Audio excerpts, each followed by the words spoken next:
AR বা augmented reality হচ্ছে এমন একটা জিনিস যেটা আমাদের জগতে ভার্চুয়াল কিছু এলিমেন্ট অ্যাড করবে, যার সহজ অর্থ হচ্ছে যে এখন আমরা পুরো পৃথিবী এক্সপ্লোর করতে পারছি, ইন্টারনেট সব কিছু একটা রেক্টেঙ্গেলের ভিতরে, স্কোয়ার একটা ডিভাইসের ভিতরে, সেটা মোবাইল বা ল্যাপটপ হইতে পারে। আর অগমেন্টেড রিয়েলিটি আসার পর বা ইমপ্লিমেন্টেশনের পরে আমাদের এই স্কোয়ার ডিভাইসের বাইরেও আমরা ইন্টারফেস দেখতে পারবো, একটা অগমেন্টেড রিয়েলিটি তৈরি হবে। আমরা কোনো একটা গ্লাস বা ডিভাইস ইউজ করি, সেই ধরনের একটা এআর ওয়ার্ল্ড এক্সপিরিয়েন্স করতে পারবো। এই অগমেন্টেড রিয়েলিটি আসলে কিভাবে কাজ করে, সহজে বললে এটা আসলে কাজ করে ক্যামেরা আর সেন্সরের উপরে ভিত্তি করে।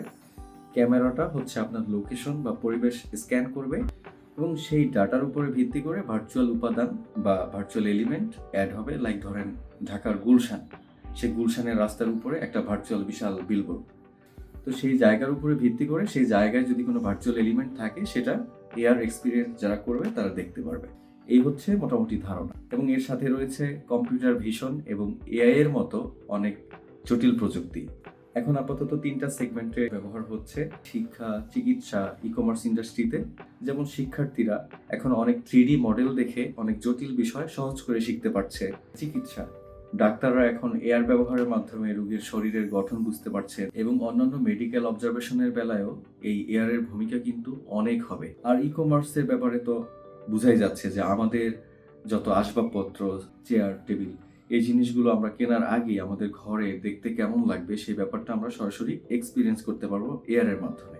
ভবিষ্যতে এই এআর ইউজ করে বা অগমেন্টেড রিয়েলিটির কি কি রেভলিউশন আসতে পারে, আমাদের জীবনধারা পরিবর্তন করে দিতে পারে। ট্রাভেল গাইড এবং ভার্চুয়াল শপিং এর মতো ব্যাপার স্যাপারগুলো, ইভেন ভার্চুয়াল অফিসও করা সম্ভব হবে। আপনাদের কি মনে হয় এই এআর বা অগমেন্টেড রিয়েলিটি আমাদের লাইফে কতখানি ইমপ্যাক্ট বা পরিবর্তন আনতে পারবে?